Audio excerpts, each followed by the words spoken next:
What's up, guys? Today I'll be discussing the support LMG in Battlefield 1 named the Chauchat as part of the They Shall Not Pass DLC. There are two variants to this LMG, the telescopic, which offers a magnification zoom of 2.5 times to 4 times zoom, and it offers you the ability to scope in, sort of like a sniper rifle with a low magnification zoom, and it aims to reduce spread, and the low weight variant, which as of the fall patch grants you a bipod and allows for the weapon's accuracy to grow with sustained fire. For this weapon in review, as usual, I'll discuss optimum strategies when breaking down the weapon and give you the synthic numbers to give you a better understanding of the weapon. All Chauchats are exactly the same in terms of base stats, but they differ in terms of spread and behavior, and I'll cover this shortly. To unlock the telescopic version, you're going to have to get 15 kills with the M1909 Binet Merci telescopic, as well as perform 10 kills with the mortar. For the low weight version, you're going to have to get 50 kills with the Lewis gun suppressive and perform 75 resupplies. So to the stats. To start, the Chauchat has a 359 round per minute fire rate, a 720 meters per second bullet velocity, a 12 meters per second squared gravitational constant, meaning over longer range you're going to suffer bullet drop, but most of the time you're probably not going to run into a range where this is going to be a prominent concern. The magazine size of the weapon is 20. In terms of reload speeds, when reloading from empty, it will take 3.55 seconds and 2.9 seconds when there's still a round left in the chamber. The damage start states that it has a base damage of 35 up to 10 meters away, then it drops down to 26 damage at 29 meters, drops down to 23 damage from 40 meters on. For Battlefield 1, the damage multipliers are 1.7 times for headshots, 1 times for upper body shots, and 0.96 times for lower body, arms, and legs. So in general, this makes the Chauchat a 3-shot kill weapon when only hitting body shots inside of 10 meters. Past that, assuming if you aren't hitting headshots, it's going to take at least 5 shots to kill. In terms of recoil, both the low weight and telescopic variants have the same recoil profile.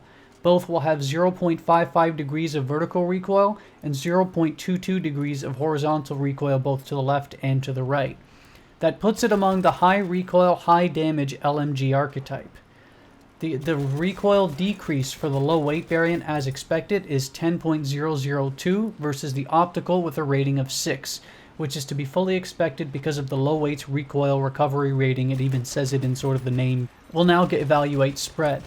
The telescopic variant will have 0.16 degrees of spread when aiming down sights and not moving, and 0.56 degrees of spread when aiming down sights and moving. The low weight variant will have 0.24 degrees of spread when aiming down sights and not moving, and 0.56 degrees of spread when aiming down sights and moving. So as expected, the telescopic variant is better at handling spread when you're aiming down sights, especially when you're not moving, and that's going to be sort of a hint and trend as to what you should be doing when you use the weapon. Both the telescopic and low weight variants, or for both the telescopic and low weight variants, when hip firing standing and not moving, you will encounter 1.5 degrees of spread. When hip firing standing and moving, you will encounter 2 degrees of spread. Lastly, with what you should know about this too, in terms of spread increase and decrease values, the telescopic variant will offer 5.05 degrees of spread decrease and 1.01 degrees of spread increase, versus the low weight variant, which offers 12.75 degrees of spread decrease and 0.106 degrees of spread increase. So what ranges and situations does this weapon excel? Based on the fact that this weapon has a relatively low fire rate in terms of LMGs anyway, at 359 rounds per minute, and a very high damage model, logistically speaking, you can sort of get the hint. This is going to be more of a medium to longer range engagement specialist, and it's quite possibly one of the best at that particular medium to long range niche at that. Having said that, of course, this weapon has a trick up its sleeve, and it's the high damage model. Add in the 3-shot max kill range inside of 10 meters as long as you're hitting body shots and up, and you have an extremely strong damage model potential weapon in your hands, and a viable, but not the best at most encounters in the game. The overall muzzle velocity, slow fire rate, and smaller than average magazine size of 20 are the detriments and prevent this weapon from becoming the weapon to choose in the game, which is good. You'd like balance, of course. But the higher damage model and manageable recoil, especially with the bipod and medium range and the low weight variant, makes up for the lack of rounds in terms of raw killing power and the somewhat high horizontal recoil associated with the weapon. You will be at a disadvantage inside of 10 meters, of course, versus the automatico and shotguns. So this is not a range you want to be trying to seek out kills in. But you will be okay if you get the drop or the enemy isn't directly staring at you, or if you're able to shoot first.